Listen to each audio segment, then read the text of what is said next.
Mr Speaker, I rise on behalf of New Zealand First to support this bill, the Geneva Convention's Third Protocol Red Crystal Emblem Amendment Bill.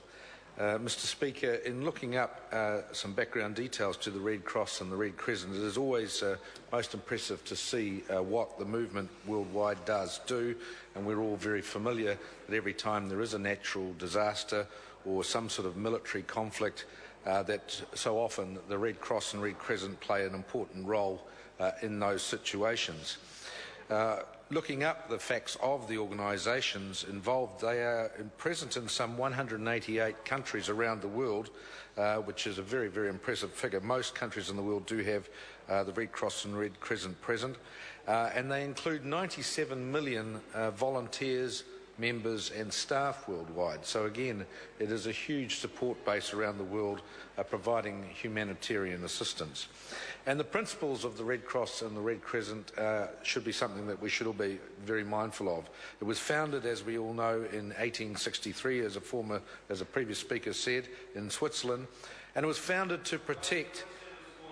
No, but it was a little bit before New Zealand First was founded, but on very similar principles. Principles like New Zealand First have, to protect human life and health, to ensure and respect all human beings, and to prevent and alleviate human suffering without any discrimination based on nationality, race, sex, religious beliefs, class or political opinions. Mr Speaker, we're very happy to support this. We are somewhat concerned that it has taken since 2005, when New Zealand signed up to it originally, that it is some 7 years later that it's finally in this House. That is a little bit disappointing. But, Mr Speaker, quite clearly, where you have a situation where you have Christian-based symbols and Muslim-based symbols, that cannot always apply in all situations around the world, and therefore the red crystal does serve the purpose of being another symbol that can be used in circumstances where it's appropriate. Mr Speaker, we all know what the Red Cross has done for New Zealand as well, in terms of what it has done with the Canterbury earthquakes and natural disasters here in New Zealand. Whenever the Red Cross puts up its hand and says we need the support of New Zealanders in this emergency, New Zealanders always respond, and they respond with huge generosity.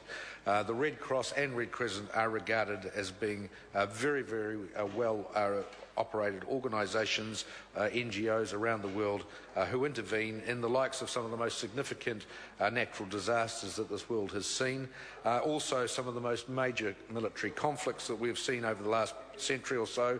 And in that respect, it should be noted that the Red Cross and Red Crescent organisations received the Nobel Peace Prize on 3 occasions.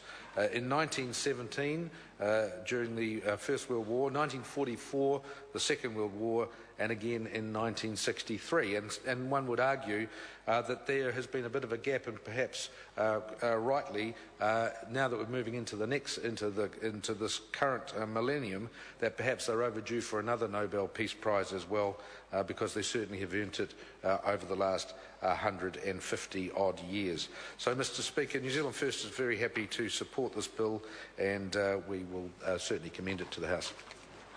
Simon O'Connor.